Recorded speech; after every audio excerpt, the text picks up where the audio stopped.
गाती हैं। बहुत दिन बारात मिथिलापुर में रही है।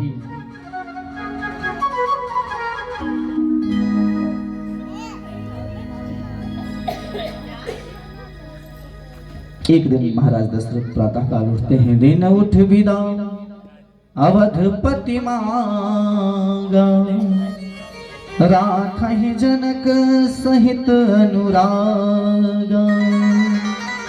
बहुत दिवस बीते यही भांति, जन स्नेह रजू बंधे बरात। विदाई होती है।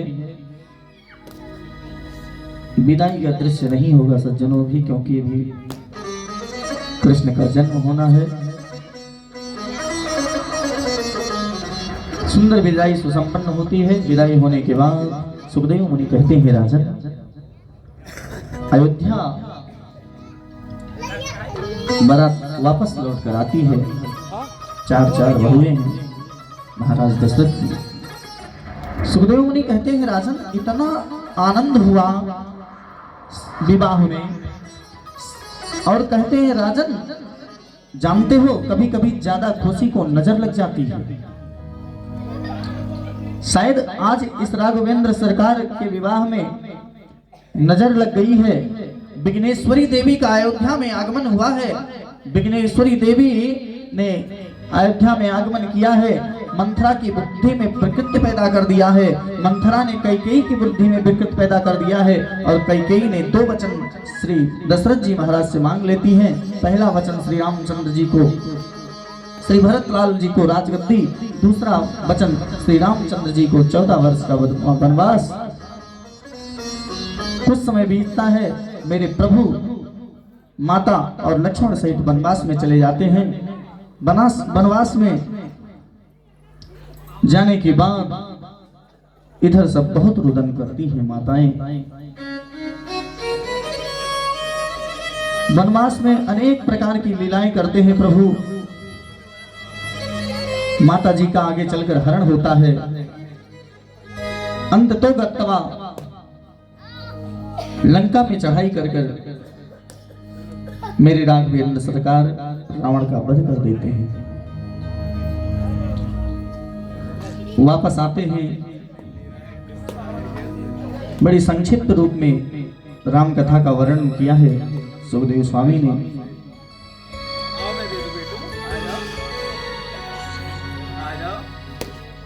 बड़ा सुंदर वर्णन है राम कथा का, लेकिन सज्जनों समय के अभाव में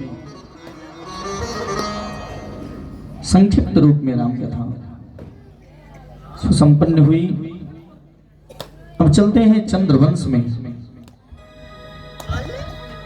क्योंकि आज रसगुल्ले की कथा है।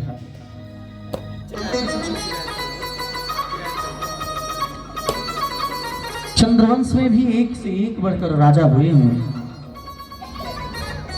इसी वंश में एक राजा है रंतिदेव, बड़े यशस्वी राजा है।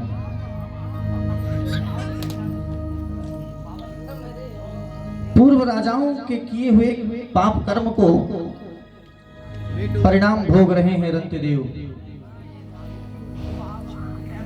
इतना माफ कर दिए हैं चंद्रवंश में पूर्व के राजा कि रंतिदेव उसका परिणाम भोग रहे हैं। पूरी धरती सूख गई है, सूखा पड़ गया है। सारी प्रजा में दुर्भिक्ष पड़ गया है।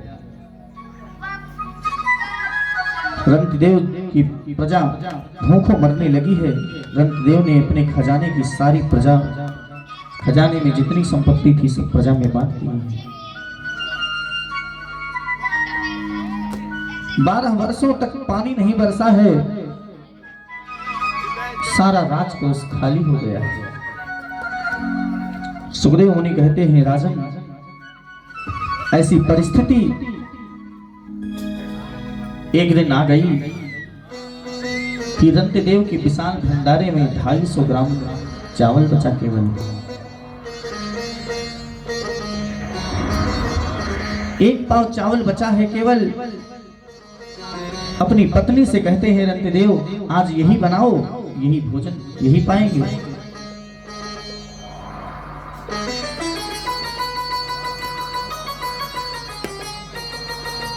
जैसे ही उनकी पत्नी चावल पकाकर प्रभु का भोग लगाकर सामने बैठे पाने के लिए, इतने में एक ऐसा हुआ कि एक ब्राह्मण आ गया और बोला मैं कई दिन से भूखा हूं, तड़प रहा हूं। राजा ने कहा मेरे राज्य में कोई भूखा नहीं रह सकता, लीजिए आप। अपने सामने की थाली राजा ने समर्पण कर दिया। पत्नी देखने लगी। इसके बाद रंतदेव ने कहा देवी, परमात्मा के मन में ये भी नहीं था, लाओ एक गिलास जल लाओ, वही जल भोग लगाऊंगा, वही पान करूंगा। लेकिन जैसे जल का भोग लगा और रंतदेव अपने हाथ में लेकर पीने चले, इतने में हुआ क्या कि एक चांडाल आ गया। चांडाल कहता है मैं बहुत प्यासा हूं और ये दो कुत्ते मेरे साथ में हैं, ये दोनों बहुत प्यासे हैं, आप मुझे जल पिलाओ। रंतदेव ने कहा नहीं नहीं नहीं, आप प्यासे नहीं रह सकते, लीजिए आप ये जल का पान कर लीजिए।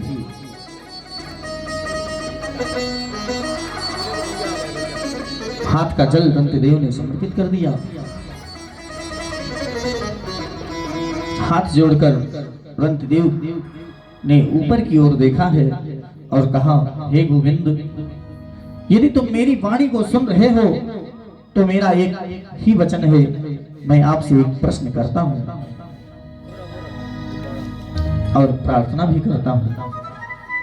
ना कामोऽयं गतिमीश्वरात्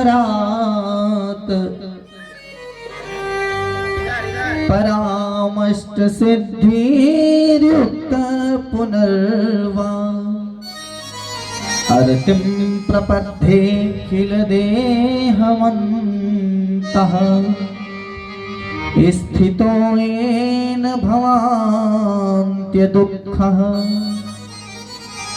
रंतदेव ने कहा हे गोविंद, मुझे स्वर्ग नहीं चाहिए, मेरे मन में वैकुंठ जाने की बिल्कुल इच्छा नहीं है, आकांक्षा नहीं है, बस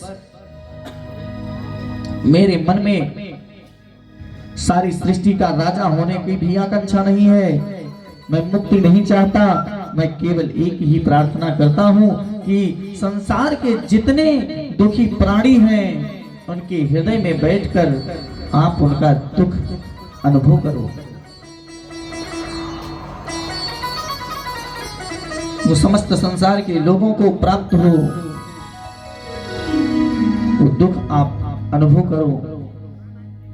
और मेरी कोई कामना नहीं है, मेरी कोई आकांक्षा नहीं है। कोई तन दुखी, कोई मन दुखी, कोई धन बिन रहत उदास, थोड़े थोड़े सब दुखी, सुखी राम के दास। रंतदेव कहते हैं संसार में सुख कहाँ है? हे भगवान, इन जीवों को जल समर्पित कर रहा हूं, भोजन दे रहा हूं, यही मेरी सर्वोत्तम पूजा है और मैं किसी दूसरी पूजा को नहीं जानता। बड़ी सुंदर बात कही है, मालिक इतना दीजिए जामे कुटुंब समाए, मैं भी भूखा ना रहूं, साधु न भूखा जाए। हे परमात्मा, इतना प्रदान करिए कि मैं भी भूखा ना रहूं और मेरे घर में कोई अतिथि आ जाए तो वह भूखा बिल्कुल ना जाने पाए।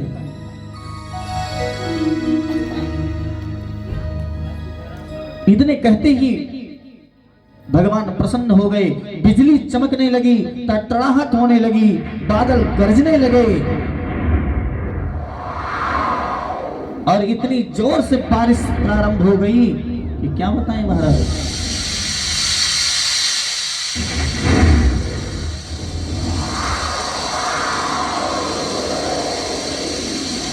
बड़ी तीव्र गति से बारिश प्रारंभ हो गई, बारिश होने लगी।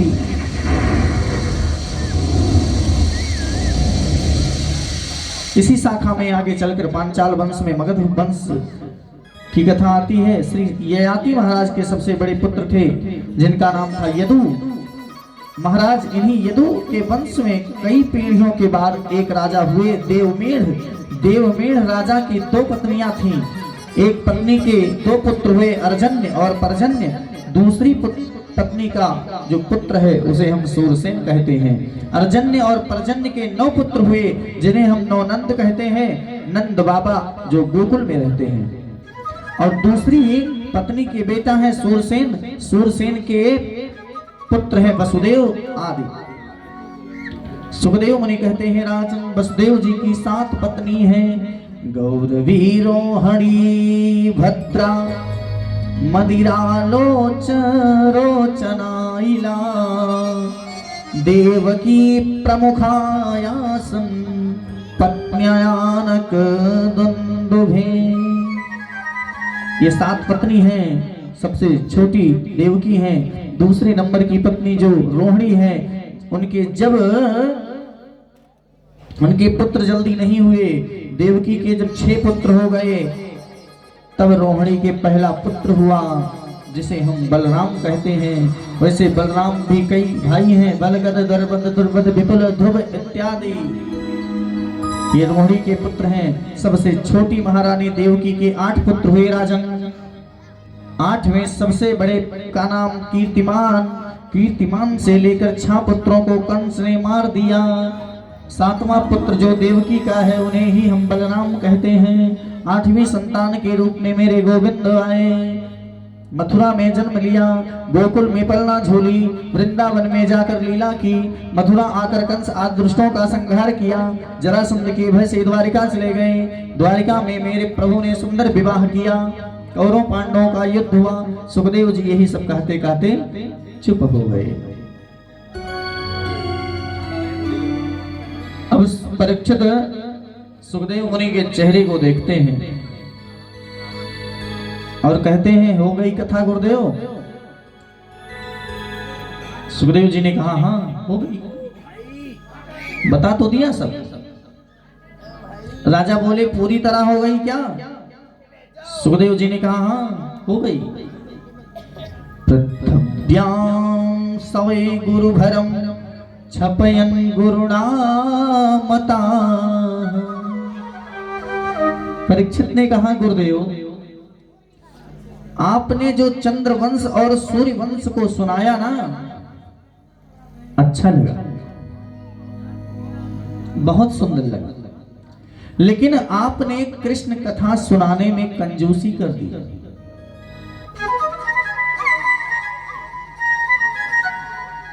ये जो आपने कंजूसी कर दी ना, ये अच्छा नहीं लगा।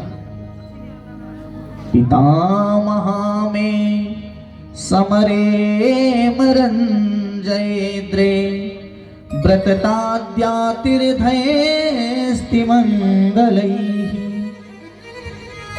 मेरे बाबा पांडवों के पास में क्या था? 5 भाई, छोटी सी सेना।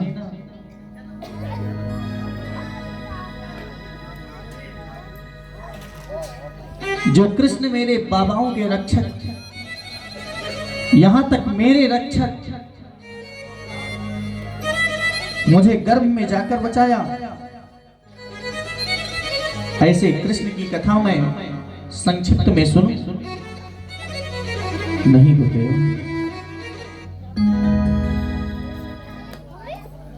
मुझे कृष्ण कथा विस्तार पूर्वक सुनाइए। अच्छा, आप जल्दबाजी में एक शब्द और भूल गए थे।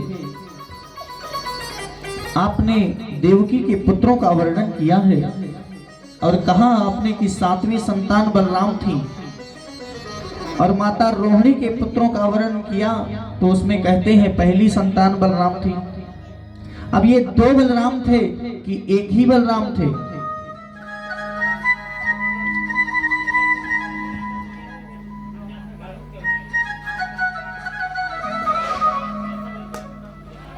अगर एक ही बलराम है तो बिना 2 बार जन्म लिए कैसे? 2 माताओं के कैसे हुए? गुरुदेव विस्तार पूर्वक बताएं कैसे प्रभु ने अवतार लिया, कैसे लीला की।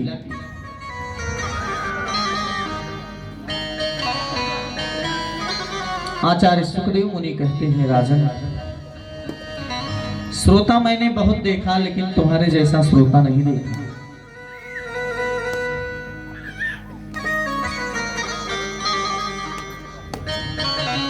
हमारे आपके तरह कथा नहीं हो रही थी वहां कि शाम को 3 घंटा कथा सुन ली, 7 दिन निरंतर कथा चलती रही। ना तो परीक्षित ने आसन बदला है, ना तो सुखदेव स्वामी ने आसन बदला है।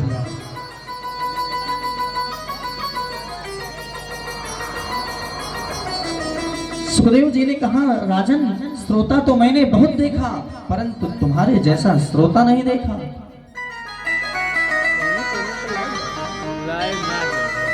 राजन आज कथा का 4था दिवस है। मैं आपको विस्तार पूर्वक कथा श्रवण कराऊंगा, लेकिन 4 दिन बीत गए हैं, आज 4था दिन है। आप आसन से उठे नहीं हैं, जाकर थोड़ा जलपान कर लो, कुछ खा पी लो, फिर मैं आपको कथा सुनाता हूं। परीक्षित ने कहा, भगवान 2-3 दिन बाद यूट्यूब पर पढ़े तब देखा। बड़ा सुंदर जवाब दिया है। मैं साति दुख सहार धुना,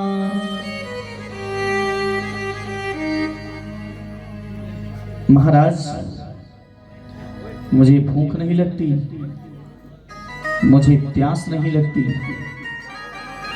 आपके मुख रूपी जो अमृत पान कर रहा हूं, इसी से मेरा पेट भरा रहता है। आप लोग बताओ, अब किसी को रसगुल्ला खाने को मिले तो बतासा खाकर क्यों पानी पिएगा?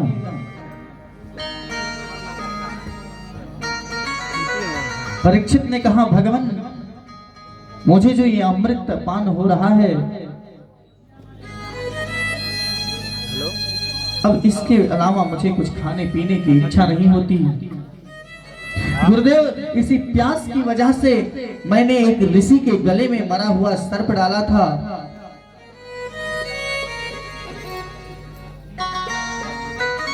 मुझे प्यास नहीं लगती, मुझे भूख नहीं लगती। आप केवल मुझे कृष्ण कथा सुनाइए।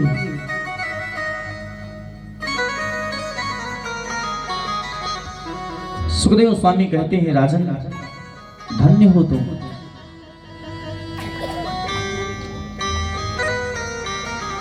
तुम्हारी बुद्धि नैष्ठिक है। अवश्य सुनाऊंगा तुम्हें कृष्ण कथा। सम्याग्धवसिता बुद्ध्यस्तव राजन, तुम्हें कृष्ण कथा में रुचि है, इसमें मुझे बहुत आनंद आ रहा है, परम आनंद मिल रहा है हमें। आदरणीय सुखदेव मुनि कहते हैं, राजन पृथ्वी पर जब पाप कर्म ज्यादा होते हैं तो समझते हो क्या होता है? परीक्षित ने कहा, क्या भगवान? जब जब हो ही धर्म कहानी, बारही असुर महाअभिमानी। जब जब हो ही धर्म कहानी, बारही असुर महाअभिमानी। तब तब धरि प्रभु विविध शरीरा, हरहि कृपा निधि साजन पीरा। तब तब धरि प्रभु विविध शरीरा, हरहि दुष्ट साजन पीरा। श्री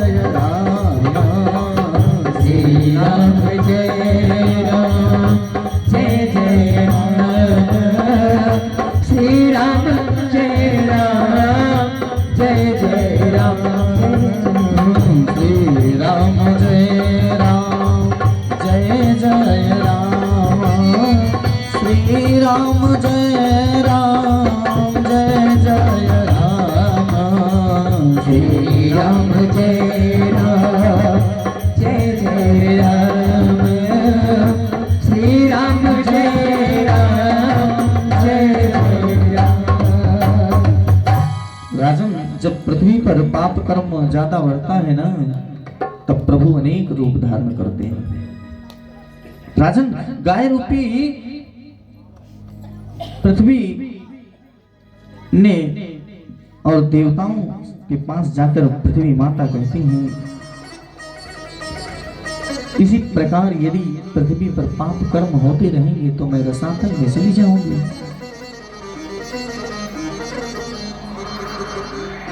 मुझसे कुछ बर्दाश्त नहीं हो रहा है। अब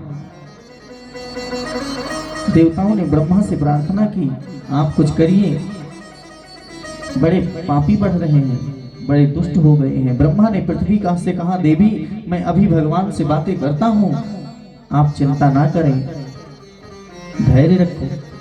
वसुदेव गृहे साक्षात् भगवान पुरुषा परः, जनिष्यते तत्प्रयार्थ संभवन्तुर्सुरस्त्रयः। ब्रह्मा ने कहा, मथुरा में वसुदेव नाम के राजा होंगे। वसुदेव जी की पत्नी देवकी के गर्भ से नारायण रूप कृष्ण प्रकट होंगे। गोकुल में नंद जी की भार्या यशोदा है, यशोदा के यहाँ परात पर प्रभु का दिव्य चिन्मयी माया रूपी के रूप में अवतार लेगी। हे माता पृथ्वी, आप सबके कष्ट की निवृत्ति होगी, आप सब धैर्य रखें।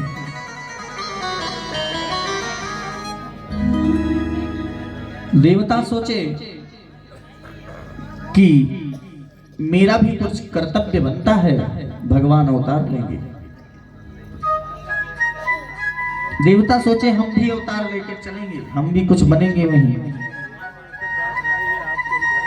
मथुरा के बड़े यशस्वी राजा हैं जिनका नाम है उग्रसेन।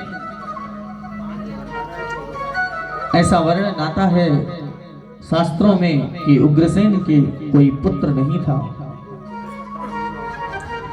बड़ी तपस्या की है, बड़ी भारी तपस्या की, पुत्र कामेष्टि यज्ञ किया तो उग्रसेन की पत्नी गर्भवती हुई।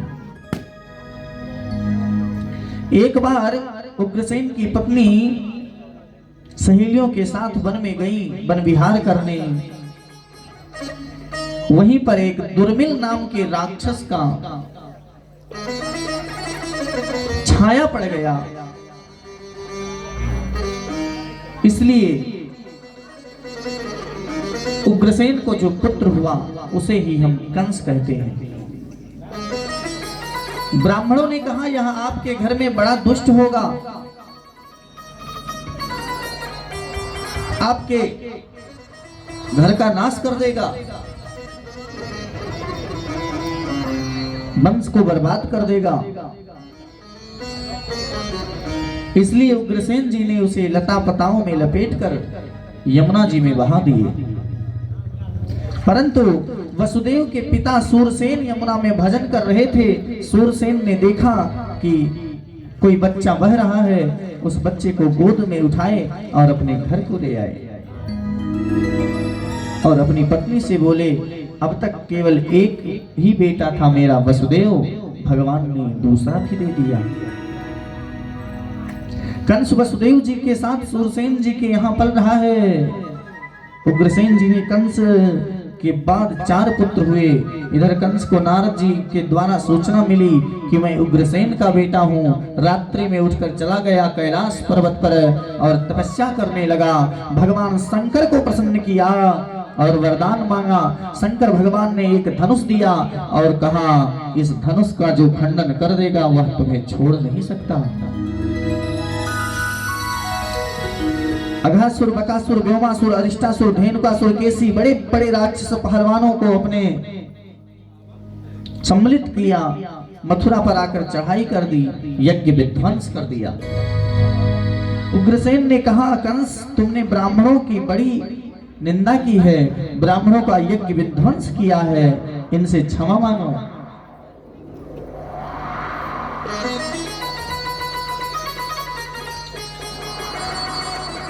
इतने में कंस उग्रसेन जी को डांट कर कहता है, आप क्या कहते हैं, हम ही भगवान है,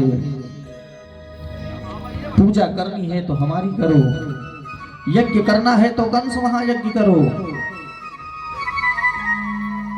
मंत्र बोलना है तो कंसाय स्वाहा बोलो, मेरे अलावा किसी का पूजा पाठ नहीं हो सकता अब यहां।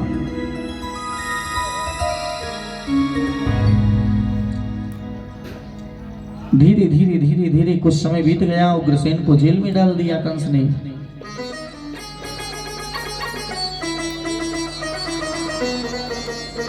कुछ समय जब बीता तो कंस के मन में भाव आया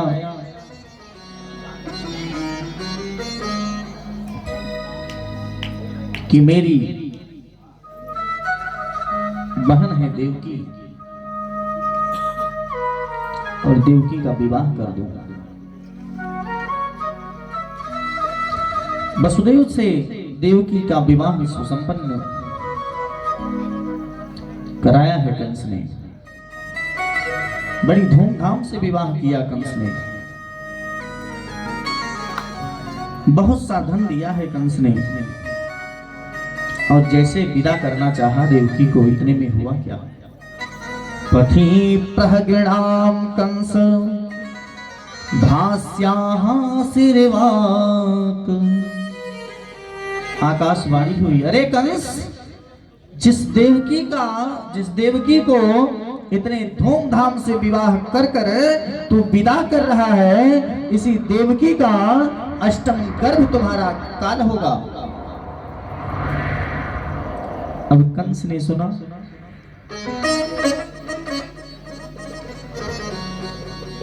आकाशवाणी ने कहा कि देवकी का अष्टम गर्भ तुम्हारा काल होगा, लड़की होगा लड़का होगा ऐसा कुछ नहीं, बस अष्टम गर्भ तुम्हारा काल होगा। कंस को तत्काल गुस्सा आया और देवकी के केसों को पकड़ लिया, रथ से नीचे खींच लिया। लेकिन सज्जनों, एक बात आपसे बताऊं,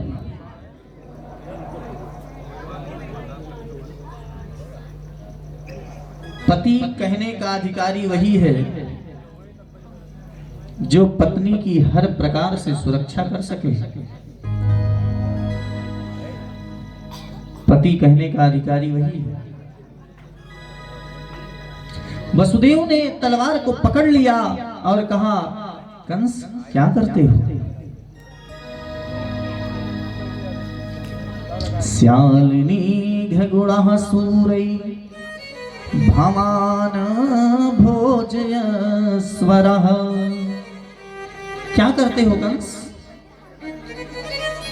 इतने यशस्वी राजा हो आप, इतने पराक्रमी हो, और एक नारी पर हाथ उठाते हो। अरे दुनिया क्या कहेगी आपको? एक तो देवकी तुम्हारी बहन है, दूसरे कन्या का जब विवाह होता है तो वह लक्ष्मी का स्वरूप हो जाती है।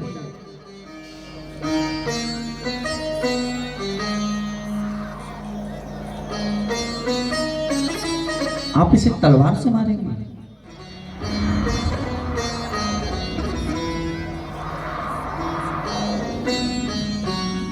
कंस ने कहा, आपने आकाशवाणी नहीं सुनी क्या?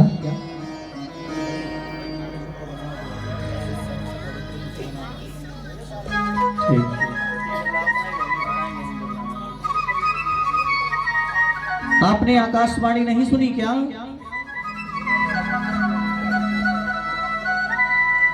आकाशवाणी क्या कह रही थी?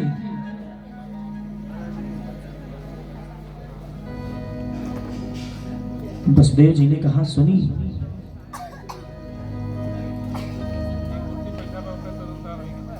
सुनी है आकाशवाणी। वसुदेव जी ने बड़ी सुंदर बात कही है। मृत्युर्जन्मवतां वीर देहेन सहजायते अद्यवाद्य सतान्ते वा मृतवे प्राणिनां ध्रुवा। सज्जनों, एक बात बताऊं, दुनिया की यदि कोई सत्य है तो वह है मृत्यु।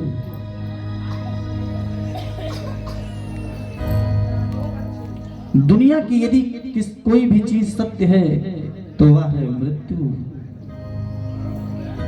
मृत्यु के अलावा कोई सच्चाई नहीं है।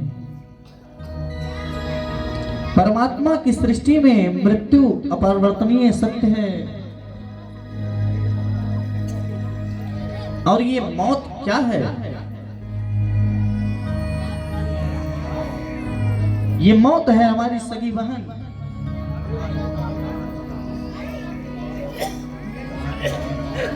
श्री वसुदेव जी महाराज कहते हैं ये हमारी खास बहन है मौत।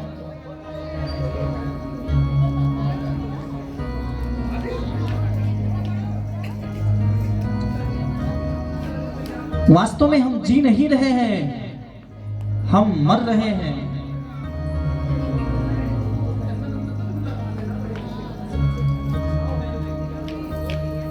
इस मरने का नाम ही तो जीना है।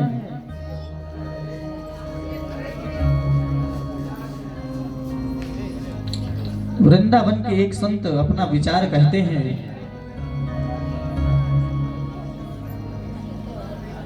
कहते हैं, लाला, हम लोग जन्मदिन मनाते हैं,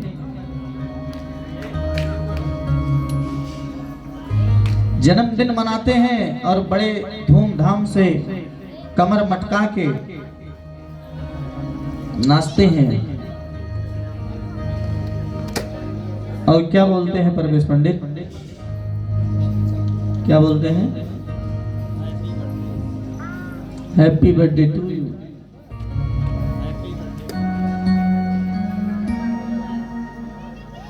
बड़े जोर से कमर मटका के नाचते हैं हम।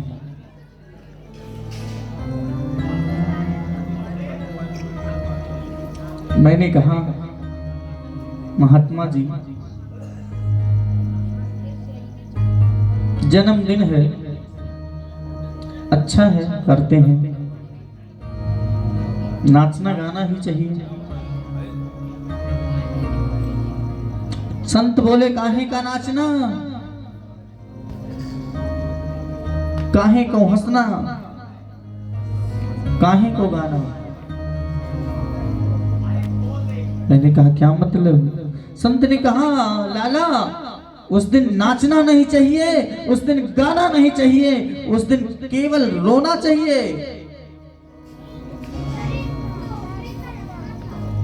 मैंने कहा, क्यों?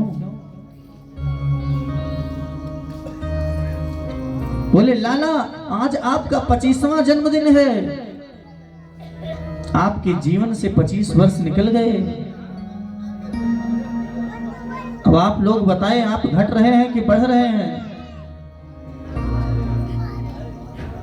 उस दिन मुझे नाचना नहीं चाहिए, उस दिन मुझे गाना नहीं चाहिए, उस दिन मुझे रोना चाहिए कि हे प्रभु, मेरे जीवन के तो आज 10 वर्ष निकल गए।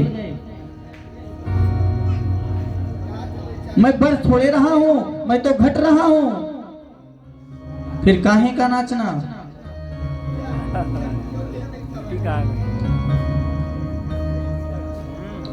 मृत्यु ही ध्रुव सत्य है, बाकी सब चीज बिगड़ने की है। केवल मौत ही अपरिवर्तनीय सत्य है, सुनिश्चित है। वसुदेव जी कहते हैं, राजन, महत्व जन्म लेने का नहीं है, महत्व मौत का नहीं है। प्रश्न ये है, जितने दिन जीते हैं हम क्या करते हैं?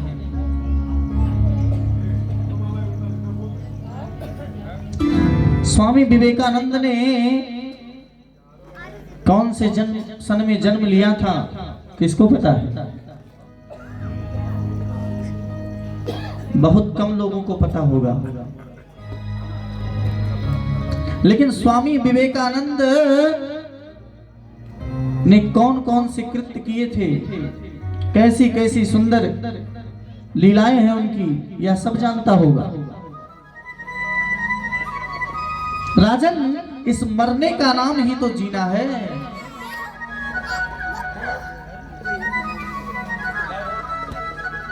कंस ने कहा, देखो सुनो, ये भाषण मत सुनाओ,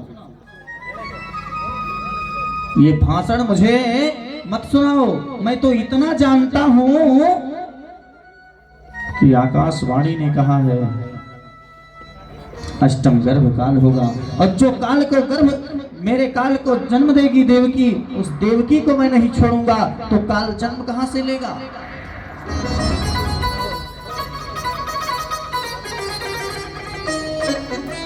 वसुदेव जी ने बहुत समझाया, लेकिन कंस नहीं माना।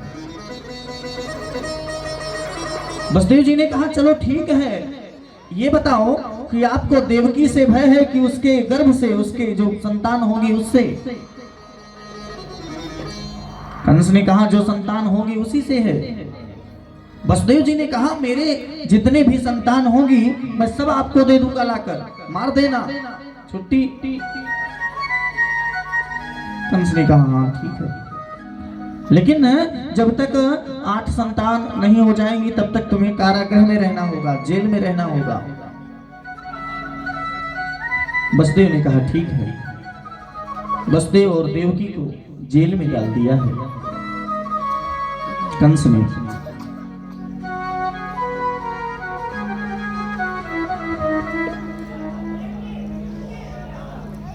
जेल में वसुदेव देवकी हैं, गोकुल में वास करते हैं नंद बाबा। वसुदेव की अन्य पत्नियां अपने ससुर जी के यहाँ हैं। कीर्तिमंतम प्रथमजम कंसायानक दुंदुभि।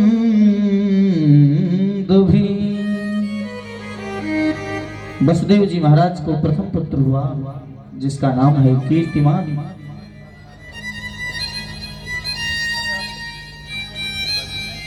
वसुदेव जी ने कंस को समर्पित कर दिया। एक बार तो कंस ने छोड़ दिया, लेकिन नहीं माना, पुनः लेकर मार दिया। ऐसे ऐसे कर कर कंस ने देवकी के 6 पुत्रों को मार दिया।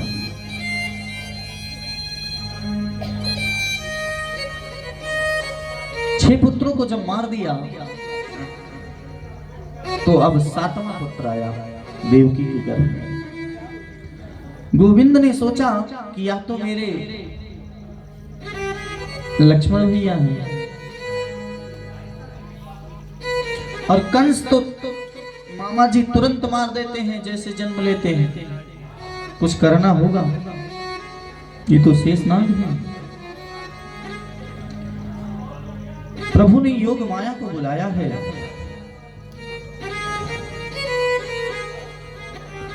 परीक्षित ने पूछा, क्यों गुरुवर?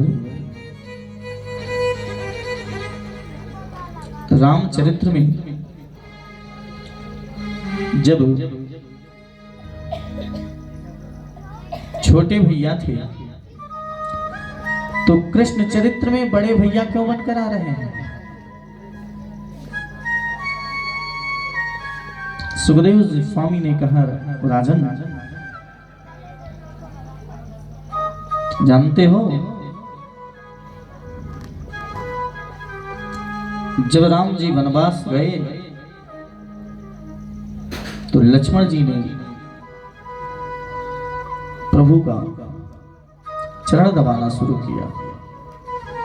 चरण दबाते दबाते दबाते दबाते दबाते दबाते देर हो गई। राम जी ने कहा, बहुत हो गया, जाके सो जाओ। लक्ष्मण जी ने कहा, नहीं। 2-3 बार कहा, तब राम जी ने कहा, हम बड़े भैया हैं, जो कहते हैं वो सत्य कहते हैं, जाके सो जाओ। डांट दिया प्रभु ने। अब तो धीरे से आ गया।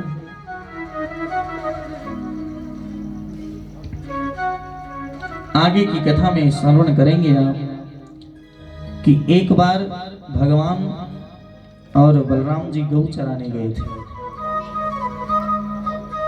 गऊ चराते चराते चराते चराते कन्हैया को बलराम जी अपनी गोद में रख लेते हैं और पंखा झलने लगते हैं। थोड़ी समय जब बीत जाता है तो कन्हैया कहते हैं कि भैया बंद कर दो, अब हो गया।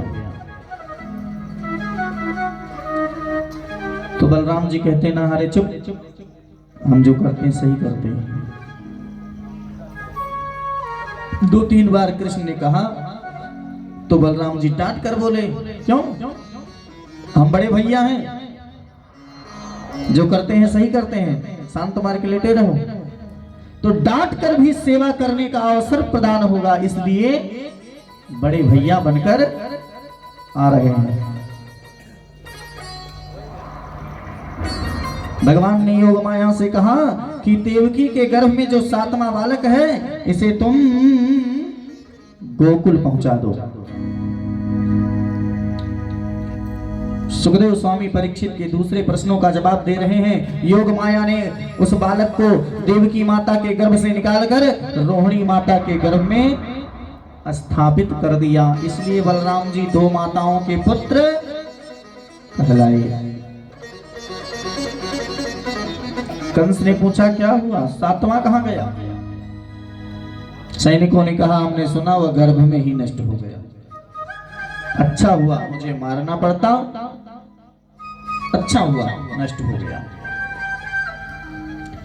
सज्जनों, अब 8वां आ रहा है।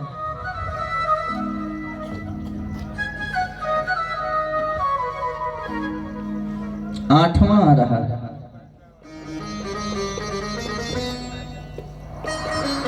एक्टिव हो जाओ सब, अब 8वां आ रहा है धीरे धीरे। माता देवकी के गर्भ में 8वां पुत्र आ रहा है। देवताओं को पता चला कि भगवान अवतरित हो रहे हैं। सब देवता ने मेरे गोविंद का मंगलमय स्तवन किया है।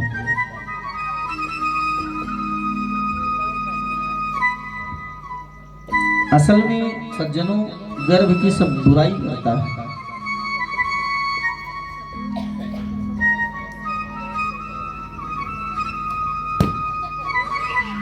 एक बार गर्भ देवता भगवान के शरण में गए और बोलने लगे, प्रभु आपने मुझे कौन सा ऐसा रूप दे दिया है कि 5 मिनट भी कोई कथा वक्ता मंच पे जाता है तो कहता है ऐसा काम करो कि कभी गर्भ में ना पड़े। 5 मिनट कोई संकीर्तन करेगा तो यही बोल देगा। तब भगवान ने कहा, गर्भ देवता तुम टेंशन ना लो, जब मैं आऊंगा तब लोग तुम्हारी स्तुति करेंगे। सारे देवता मिलकर गर्भ की स्तुति करते हैं। आज प्रार्थना करते हैं, जल्दी प्रकट हो जाओ केशव। स्वागतम कृष्णा सुस्वागतम कृष्णा, स्वागतम कृष्ण सुस्वागतम कृष्ण, स्वागतम कृष्ण शरणागतम कृष्ण, स्वागतम कृष्ण शरणागतम कृष्ण,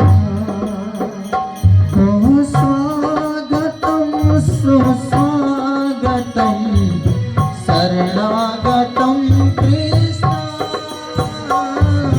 स्वागतम सुस्वागतम शरणागतम कृष्ण,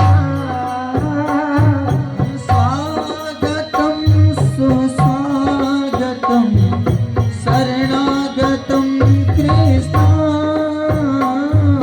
स्वागतम सुस्वागतम शरणागतम कृष्ण,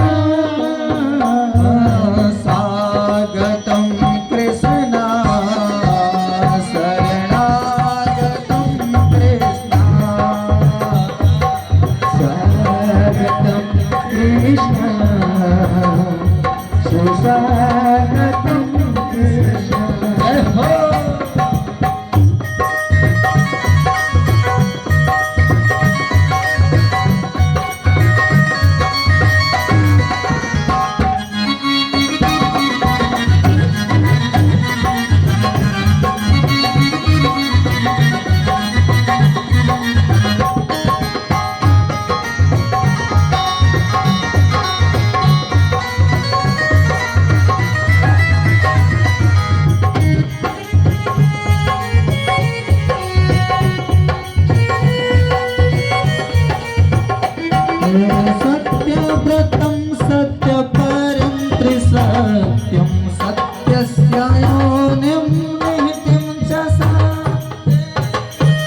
सत्यनेत्रं सत्यात्मकं त्वां शरणागतं कृष्ण शरणागतं कृष्ण स्वागतं कृष्ण शरणागतं कृष्ण स्वागतं कृष्ण शरणागतं कृष्ण स्वागतं कृष्ण शरणागतं कृष्ण। भगवान का प्राकट्य हो रहा है माता देवकी के गर्भ में।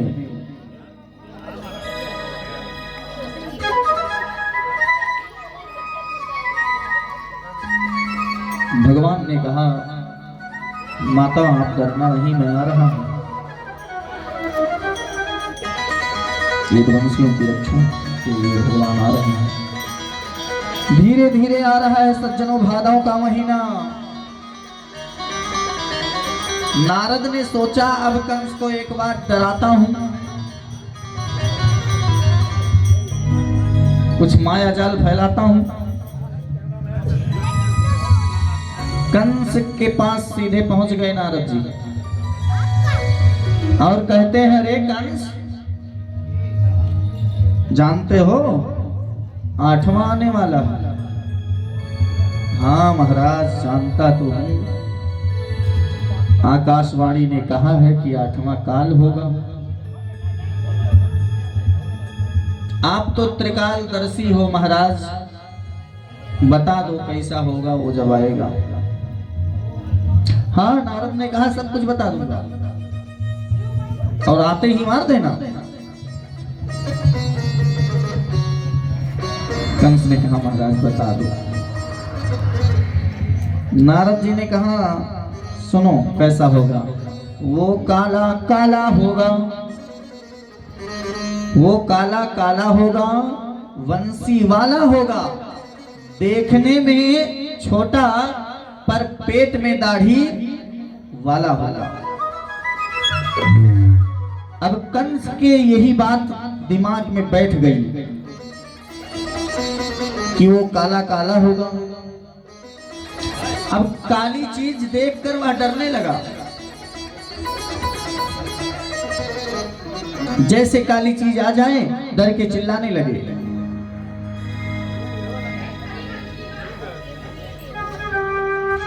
यहां तक कि एक दिन भोजन करने बैठा और दाल में पड़ा था काला जीरा, थाली को फेंक कर बोला अरे हटाओ ये मुझे मार देगा।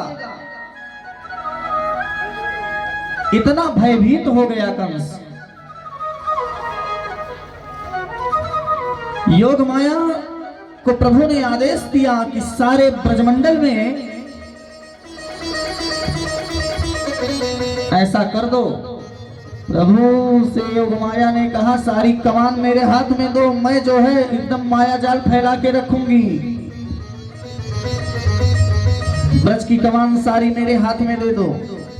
कृष्ण पक्ष की अष्टमी तिथि को प्रभु ने सोचा माता यशोदा सौभाग्यवती इसलिए है मैं कि उनका दुग्धपान करूंगा, देवकी माता पुण्यात्मा इसलिए है कि मैं उनके गर्भ से जन्म लूंगा, लेकिन माता रोहिणी को क्या मिला इसलिए मैं रोहिणी नक्षत्र में चलूंगा। निर्णय किया है प्रभु ने। अष्टमी तिथि की रात्रि को ठीक 12 बजे माता देवकी का कारागृह आज